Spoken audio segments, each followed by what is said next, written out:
I need to kick the habit that my mind is breathing in. Break out, I've got to see. Spent all my life holding all of it closely. I played it innocent, a feel of discontent. I'm finally facing it all, fearless.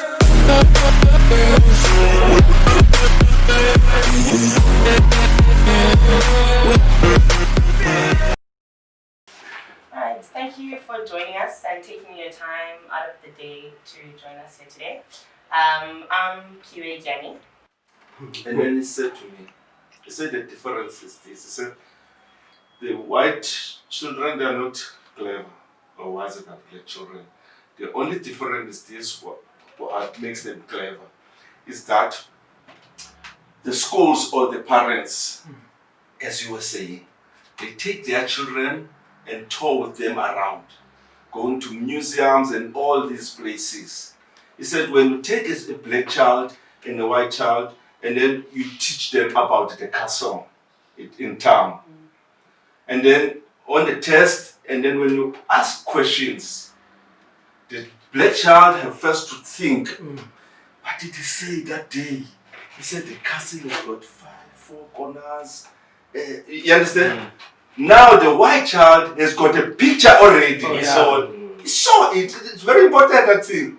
He saw that by his own eyes, and then he was taught at school about what he already saw.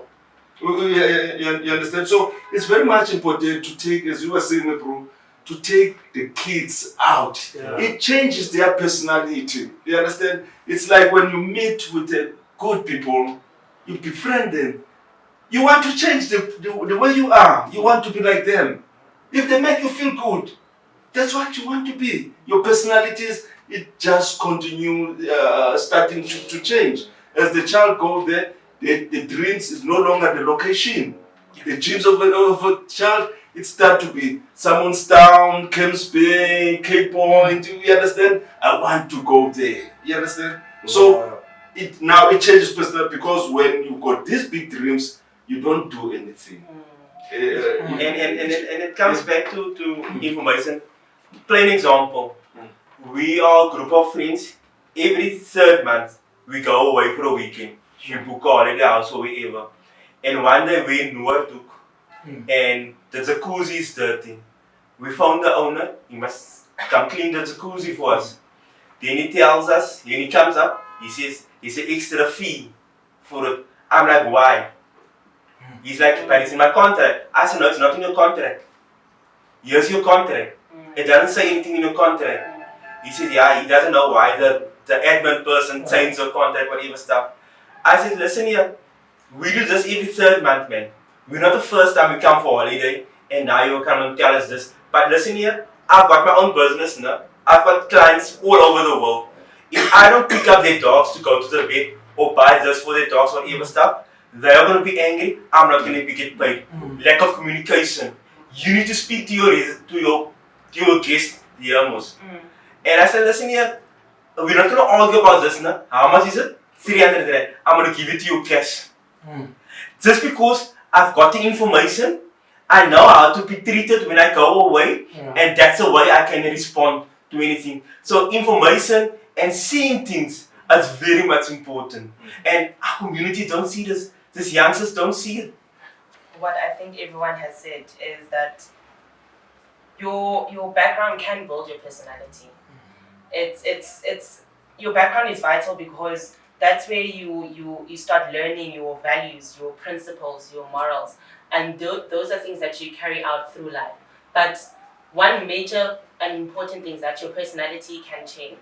As Botabo mentioned, your personality can change. It's a matter of just seeing better so that you can do better. It's a matter of the information you get, the information you see, you feed yourself, the places you go to and what you expose yourself to. That is very important, and that is what, in order to avoid things like this happening for the youth, that's what we have to do. We have to expose them to better. We have to expose them to different circumstances. We have to expose them to positive outcomes, that they can see that your life doesn't have to be this way. You can do better. I think that will summarize everything when it comes to your personality. But yes, you might be coming from a difficult background, but you can do better. You can become better. Would you like to add something? That's what I say. I was mentioning about education system. I always dream if the education system may have a system of like one courses where at least in the day they can show a child the histories. Let's say example, most children go to school from 6 to I think to 3 to 2. So at least 1 hour every day where you come today and then you see the story of Mr. Ricardo. Ricardo born this country and then he got this and did this and did this life. He's gone. Tomorrow come and he's still again. John is now child, even some of the stuff his mindset changing now. So see other stuff. Now the more story you put the child, the more view. In the case for those people who got no parent, take them outside. Because some people, like you said, that's a good idea to mention of it, where you take them, but some people can't afford that. At least if you go somewhere to school, because every children every chance go to school. Now every day showing stories of Bill Gates. How did he become a billionaire? What did he do? What did he do to change? It's okay, this is Bill Gates. And you go home, and you come back, you see the guy who was in trouble, who was a parent, like a single parent, or a parent passed away, but succeed to get out of life over there. These stories. Tomorrow, that child definitely his mindset is changing. It's building with positive to say like it's up to me now to choose which one here. And then tomorrow you show a video where someone would did wrong and affect his life and his life is going. So definitely a person become now like the author. Now to expose him daily or monthly or weekly, every week, it changes way of seeing life. And then he can take a decision in life. And whatever making mistake now, we can't blame the government or we can blame the system or the community, now it's his fault. But where there's no expositions, it's still a danger because they don't see the consequence. Yeah, like my kids, I've got 2 children, 13-year-old and a 16-year-old. My daughter, I took her to the maternity ward in Mitchellsplein. I told them, let's just sit there and look at how many girls come in here pregnant. We saw at least 20 for that day. Then I asked her, do you see any boyfriend or husband next to them? They alone. So do you want to see yourself in that? I took them to shelters, both my kids. We don't have everything we want, no? But look at these children. Their parents are on drugs and whatever stuff, and this is the little they have. Be happy with what you have. That's a good education. And work hard not to end up, or not to let your children maybe come here one day. So I expose them to the positive and I let them see what can be the negatives. So you need to have that exposure.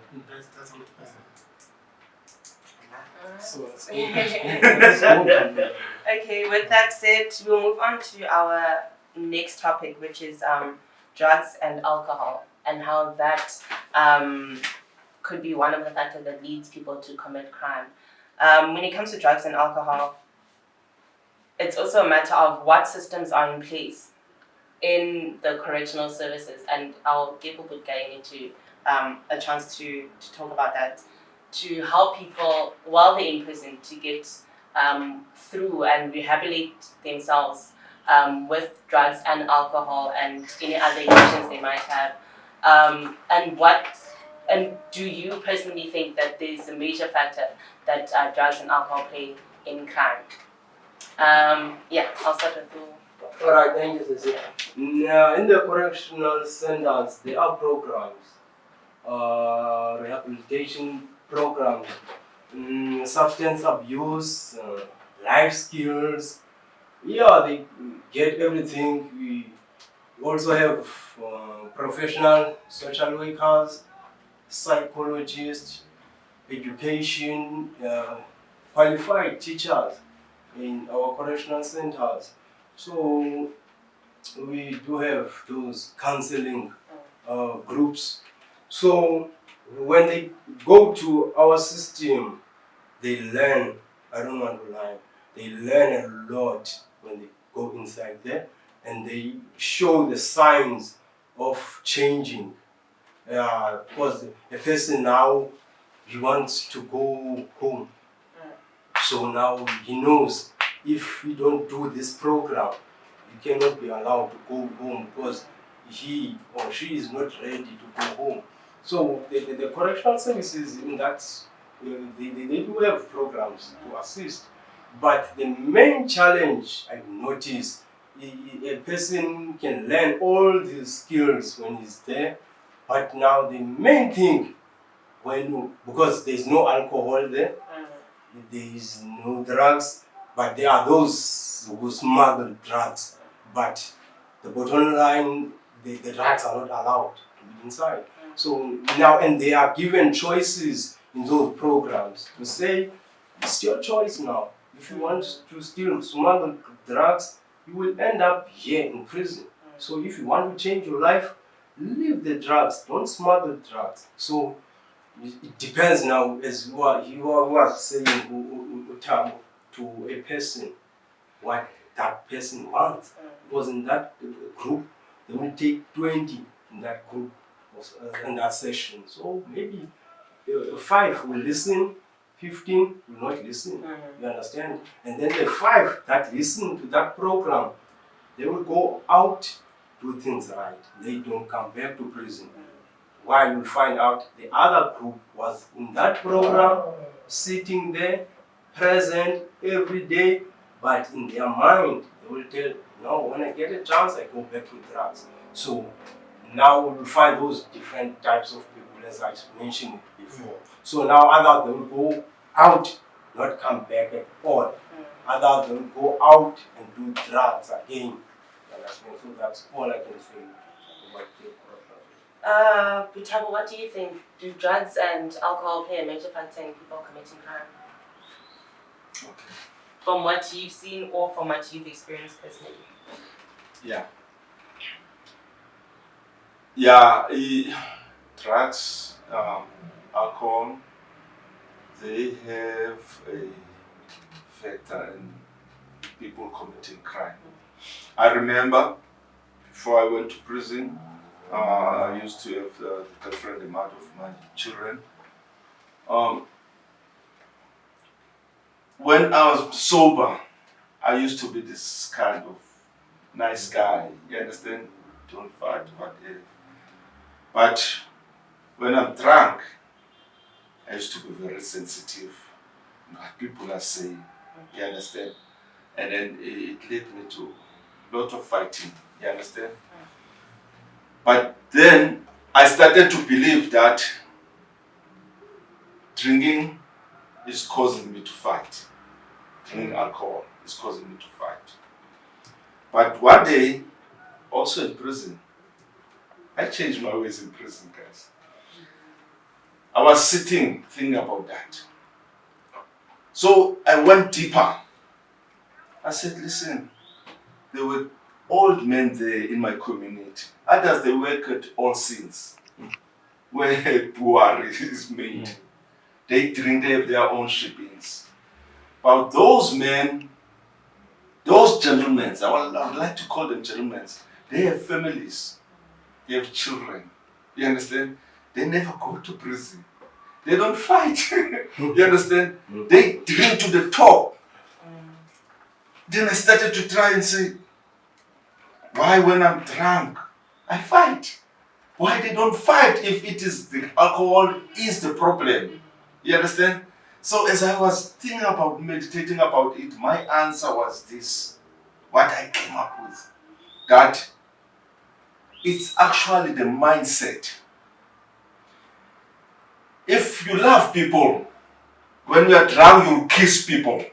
You understand? You just want to hug and kiss people. When you are drunk, when you love people.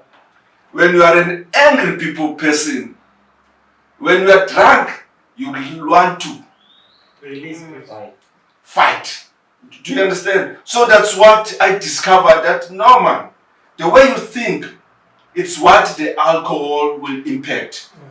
You understand? Enhance it, yeah. Good, that's the word, my bro. It's what it will enhance, the way you think. You understand? So, in that way, I say yes, the alcohol or drugs does. You understand?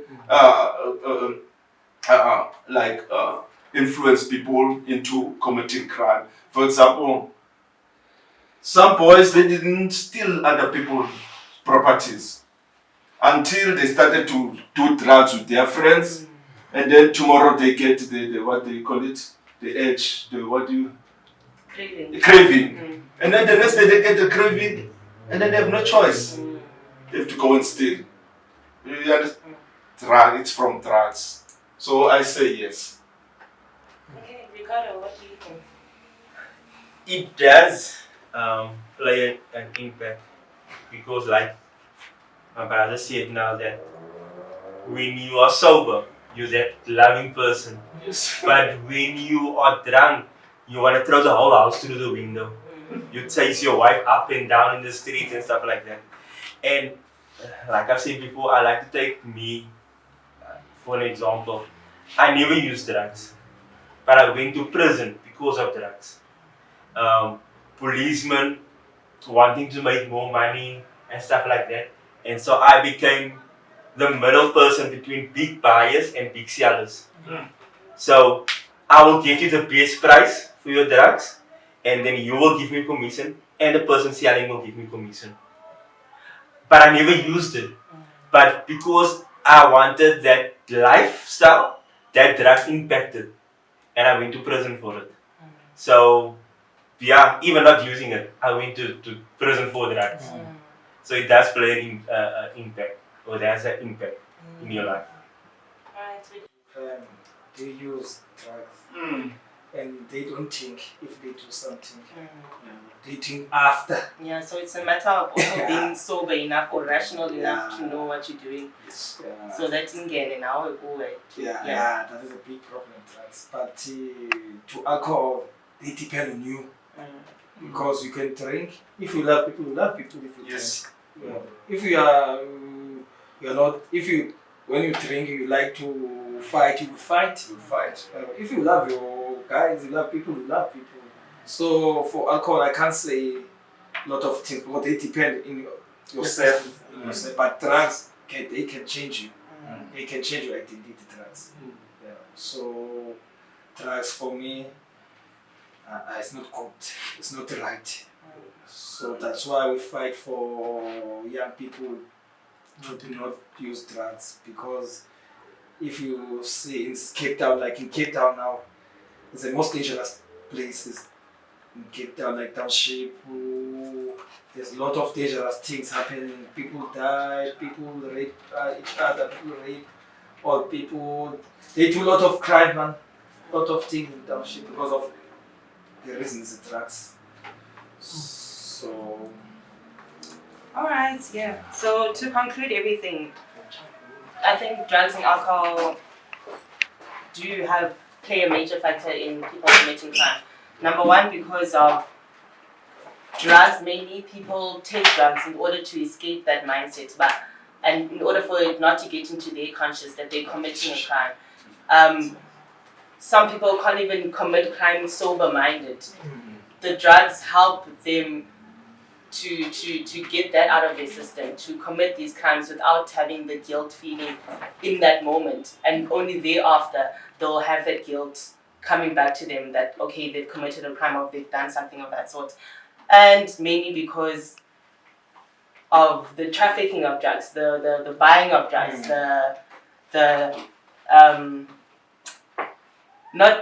so it's not basically only the use of drugs, it's just drugs in general playing a role in people committing crime because of the selling of it and the value that it holds in people's lives. Not only money-wise, but influence-wise as well. And what I would like to get to, another thing that could play a major factor in people committing crime is unemployment and the lack of jobs that we have in the country. How do you think that influences people committing crime? Is unemployment a good enough, I won't say excuse, but a reason for people to commit crime in a sense that they can use their skills elsewhere, yet they find the easy way out by committing crime? How do you think unemployment plays a factor to people committing crime? I'll start with Emery. I think it can play a role because when it comes to employment, let's say someone you need food for 2 days, 3 days, and there's no way to get money. It's not push him to do something wrong. Except if you got the system or ideas like a motivation system, like we can develop someone who's thinking. Like I always say, like let's say you got nothing, you can create your way to make something. Let's say you go somewhere, it's not clean here, to give something, someone will feel like you're doing something. But when there's a lack of skill or lack of development on people's mindset, actually what comes next is to find the easy way. The easy way is to attack someone to get something to eat, especially startups got the phone or got money, something like this. So that's why can play also a role on counter-card. Alright, Ricardo, what do you think? I've got. I don't know. I'm going to be horse in this one. I've got no sympathy for somebody that is unemployed. Because why? That's your choice. Because when I came from prison, October 2018, I enjoyed my festive season, and then January, I started looking for work. And the first job that I had when I came from prison was walking dogs. So I hated it. I never wanted dogs because I hated picking up their poo. But because why? I needed to work, I needed to provide for my kids because I wasn't there for 4 years. I would do anything. But crime wasn't an option. So I took that job. It was a good enough salary, and I did it for a few months until I decided, I'm going to do my own thing again. So I'm looking at people standing at the robots begging for money. Then I'll look at that person and I'll tell myself, man, I can see there's nothing wrong with you. You've got no disability or anything. So why not walk through your community and ask if you can cut grass, pick up papers, whatever. How many old people are there that will tell you, listen here, I can give you 5 rand, just do something in the garden or whatever stuff. It's something, that's little, but it's something not to do crime. So that's my opinion when it comes to, I understand that people didn't go to school, so there's a lack of education. Nobody's going to take somebody maybe with a standard 5 certificate nowadays and stuff like that. So I understand that it can be that can lead you to do crime because why? You didn't have that education, so you can't get a job. So there's no other way to get money. But there's always something, man. There's always something. I've got boxes that I've got at different offices. That these papers, they put it in there, and twice a month or so, I collect it for recycling. So you need to think out of the box to make a living for yourself. So because there is opportunities, you just need to look. There is always opportunity. Yeah, always life.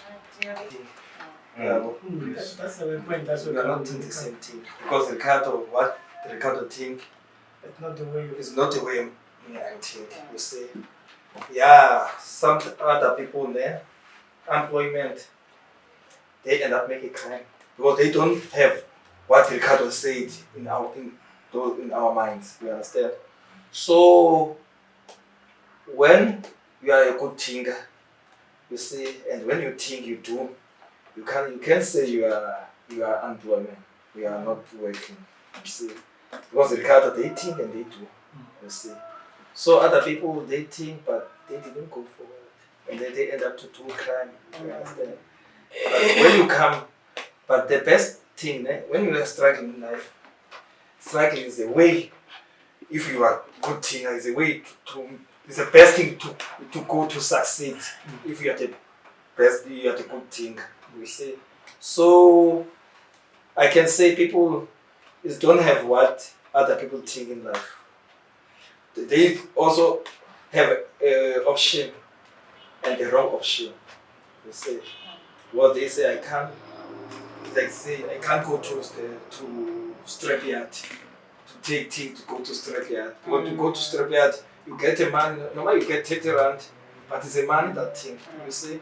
But people, they undermine to do that, so that's why they end up to crime, you see. So it's also a matter of the pride that someone has. Yeah. I can't be doing this kind of job. I'm Yeah. above this. Yeah. And I can't be seen cleaning toilets. I can't be seen picking up papers. Yeah. So I'd rather be unemployed and do crime Do crime. rather than doing this kind of jobs. Yeah, so they always have judgment people. Yeah, so that's why they end up doing wrong things. I can imagine.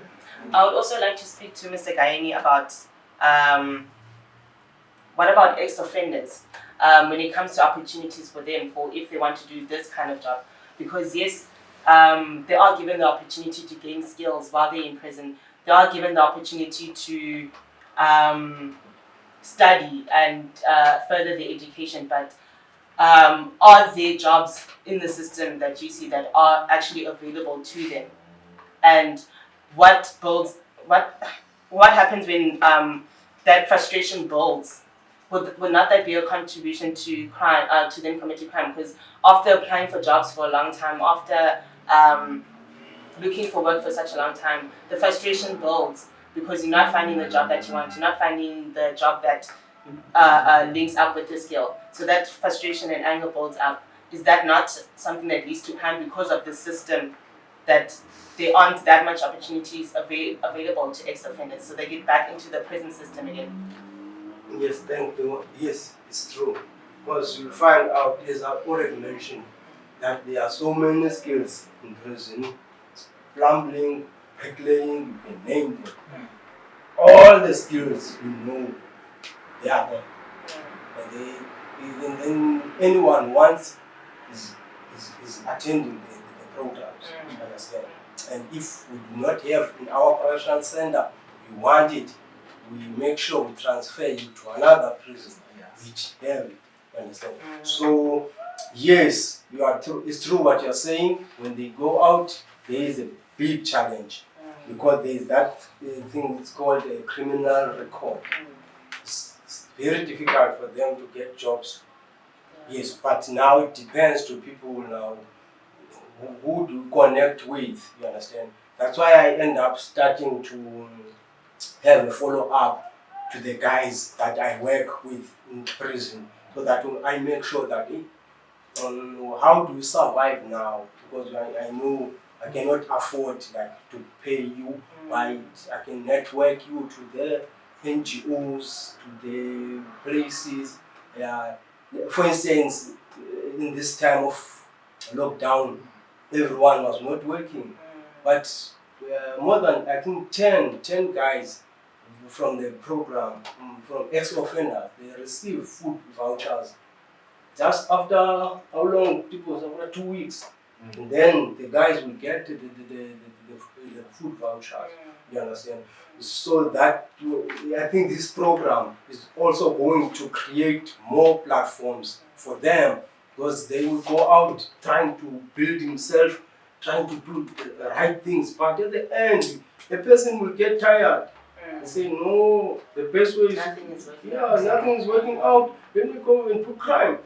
And then other guy who's in my group even said, for me, Chief, anytime I can do crime, I can go to prison, I will enjoy myself in prison because I'm in the high rank there. I will get my bed there. I will get more food than others. You see, so everything is ready for me. So if now I don't get job, I don't have a choice. I will go to prison and I will develop myself more and more and more. So I said to him, no, that's not the life we want to. So we will fight and try for you to get jobs. But I will go back now to that question of the unemployment. I want to be with Ricardo on that one. As I'm saying, my house is in Kailicha, and then I stay there most of the time in Kailicha, as you know. For me, I don't see anything that makes people to rob because of they are unemployed.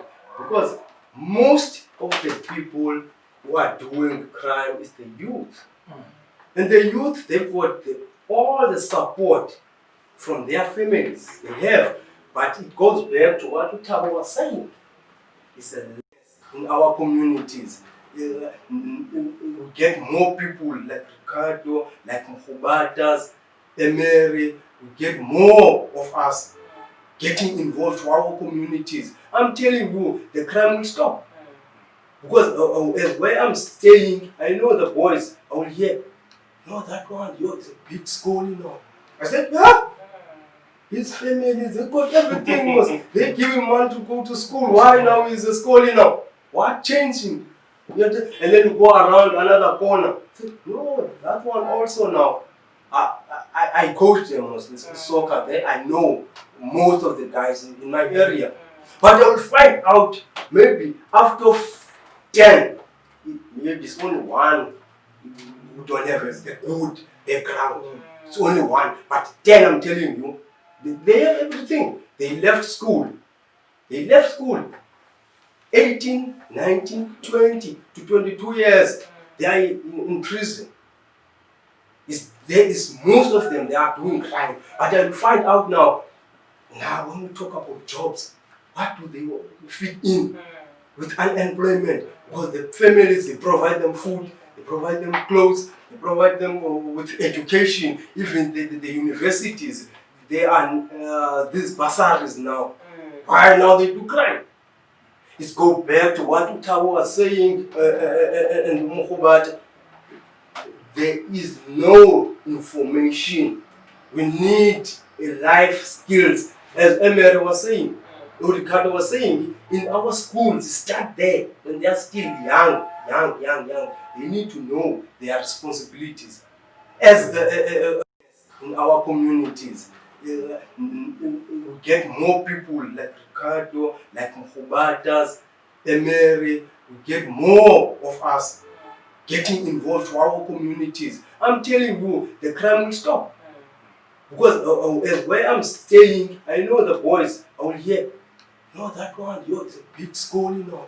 I said, yeah.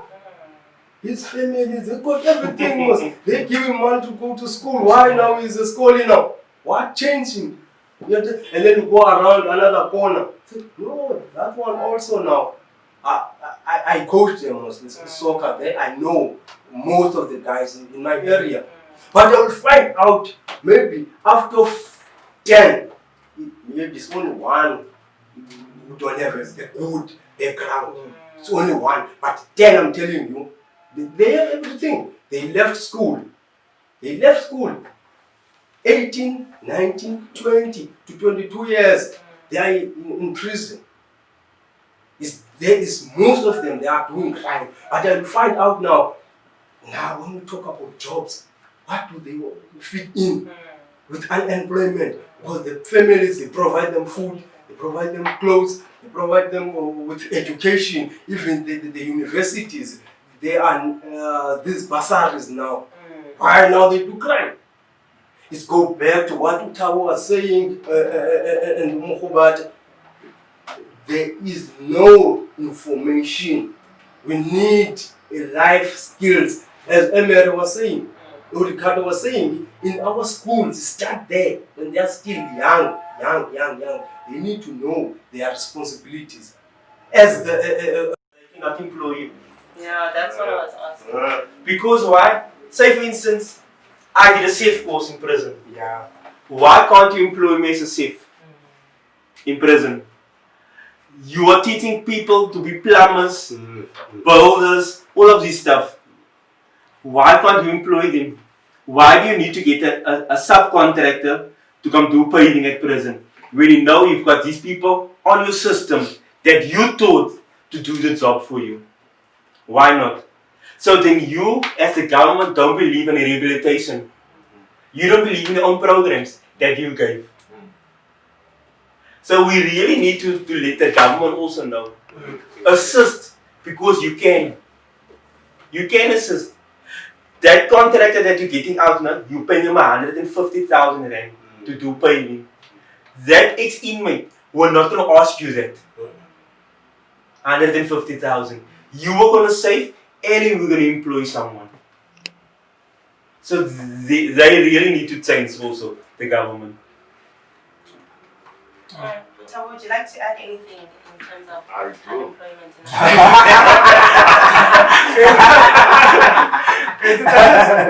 I like time is this too. You know, Unemployment and crime, it's a very broad discussion. It's a very broad discussion. You know, when you go to a parole prison, you must always expect a tricky question. Only one question makes you remain in prison again. Only one. They asked me, how did I commit this crime? So I was telling the story for about 45 to 50 minutes, telling the story. And then one member asked me, but why did you commit the crime? You understand? Thank God I just said it was a lack of knowledge. I said, if I knew what I know today, then I would have never committed a murder. Because I didn't know what I know today, I committed. It was a lack of knowledge. That's why I committed a crime. You understand? So what I'm coming back to is this. On winter, I was doing a research, flooding research there at Frey. So I come to most of the shacks there. People, they lost their jobs due to COVID-19. Yeah. In one of the family there, I end up taking money out of my pocket the way I felt.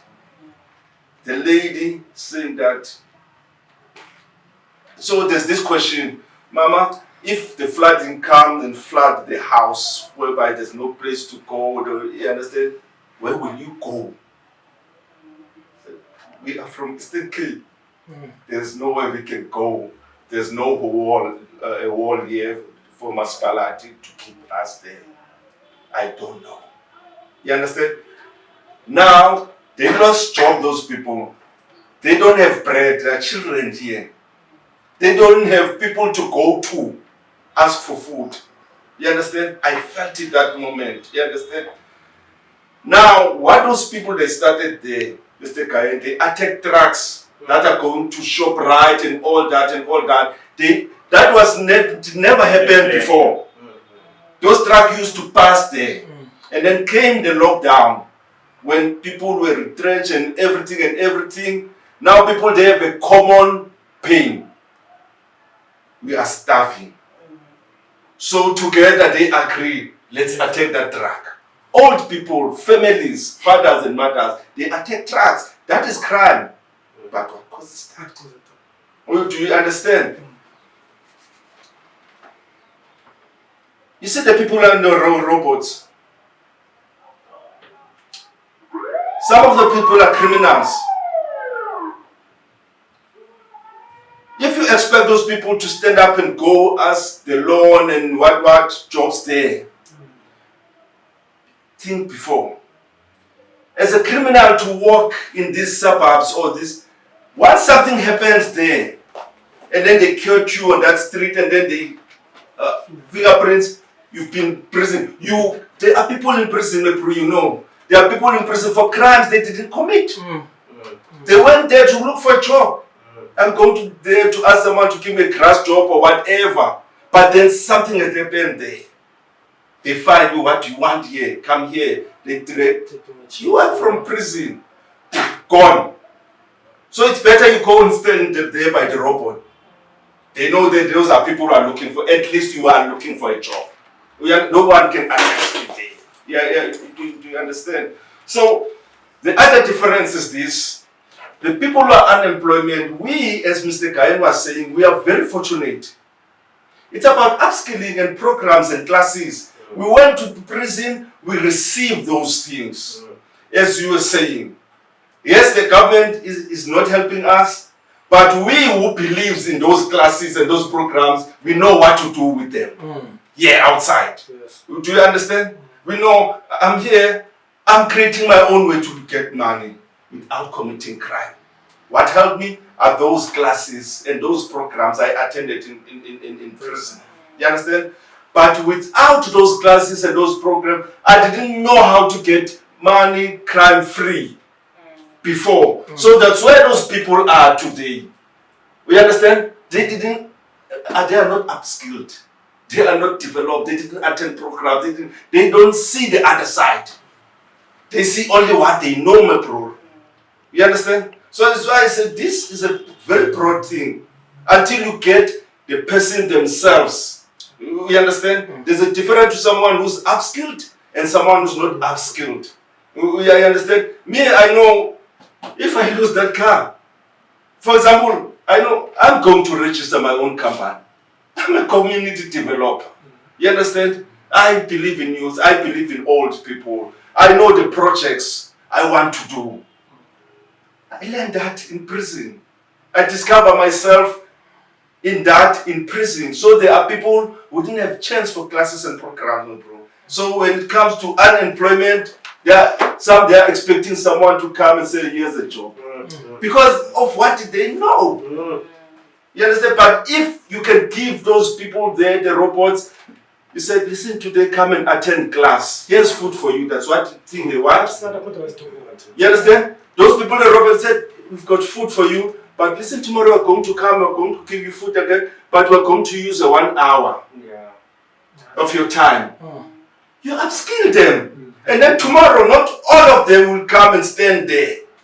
They will know what to do. Yes. So it's very broad, man. Very broad. Amen. This is Amen. this is something that we faced for the skill last week. You see, for groups are to come, but the main issue was the transport. And there's one thing I learned when it comes to develop skill. In order to succeed, you have to provide a full everything to the person, because a person's mind, the first thing is life first. Must eat, must take your family. Yeah. Yes, the skill is there, so you can take it, but because with nothing food, it's not coming there, sit and say, hi man, it's a waste of time. But once you provide that period, like maybe a food, a transport, it's fun. I can eat, I can see everything.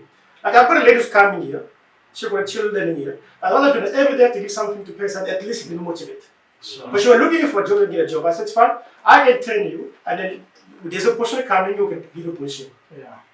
Now, if there's nothing for food, she was quit. Because she got children, got a child. So you have to provide that. So there's a lot of things going, like when come even like Gabriel said now there's a skill development. But it does skill fit in their life. Because the most important first is place to sleep and food. That's the first thing in life. And that's why people, they got no job, they go to do a camp because there's nothing for it.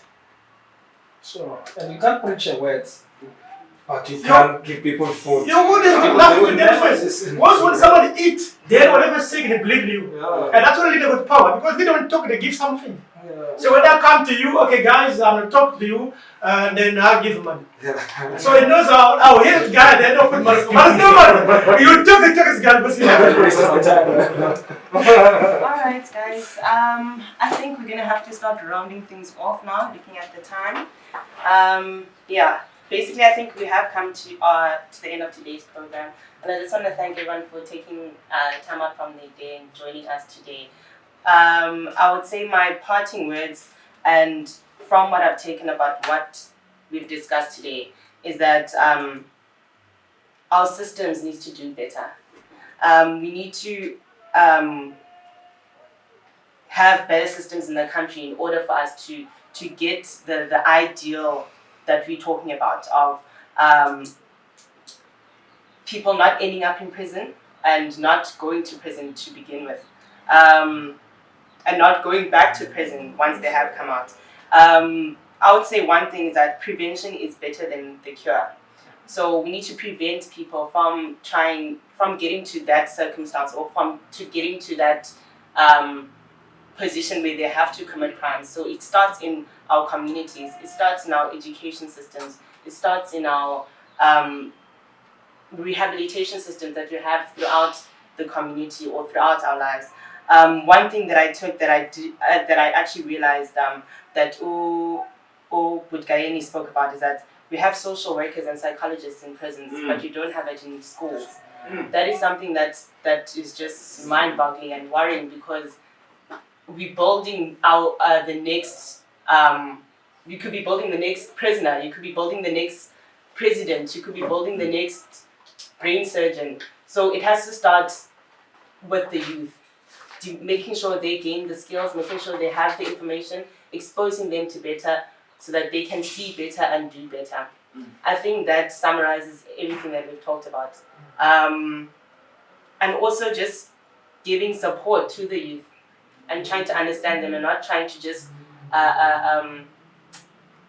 impose our thoughts and our beliefs on the youth, but also trying to understand them as individuals. That this is how you see things, this is how life is going to treat you, but it's your choice. You have choices to make in the end. Just getting to understand them as individuals and understanding that times have changed, things are done in different ways, but at the end, it's their choices about how they want their life to pan out. We did a course in prison. I can't remember the name. I'm going to get the certificate. Is it on? We said, take your pen, which is your life, and you write your own story. Don't let somebody else write your story for you. Yes. You write your story. And that is what we need to give over to the people. You write your story. Don't give your pen to anyone else. And your pen is your life. Don't give it to anyone else. You write it. You see where you want to end. Personal leadership course. Yeah. the boss.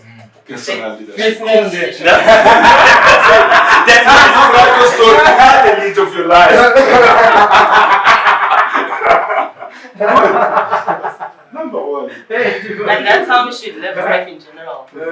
You see things, you make your own choices, make sure that you decide how your life pans out, not because of the influence. Become a leader, as the personal leadership course that Ubutabo explained to us. You become the leader of your life. You become the role model. You become the change you want to see, essentially. So it all starts with you and how you influence those around you. Don't let those around you influence you too much. Yeah. If anyone else would like to add to that, any parting words? I think that's it for today. Okay, listen, thank you for today. We started a bit disappointed, but I think we did a lot again today. So probably the other one, they will see the video next Saturday. They will be in number. Thanks so much for being part, and yeah, that's it. The next video we'll discuss about the consequence after the course. Because at least now we speak about the course. Now the consequence, what the consequence that you face when you let the course to lead you to do crime. That's also a broad one. But yeah, leave it for next week. So guys, thank you, viewer, for leading us today. Yeah, I think Emery, we are going far. You see, even if you can change, but that is my belief. Even if I manage to assist one person, I feel happy. That's all. Because we cannot help everyone. Yes. But those 1 or 2 or 3 people from this program who assisted. So God is watching us. So that's all I can say for now. But next week we'll meet here, same time, same place. Same place. Yeah. More people.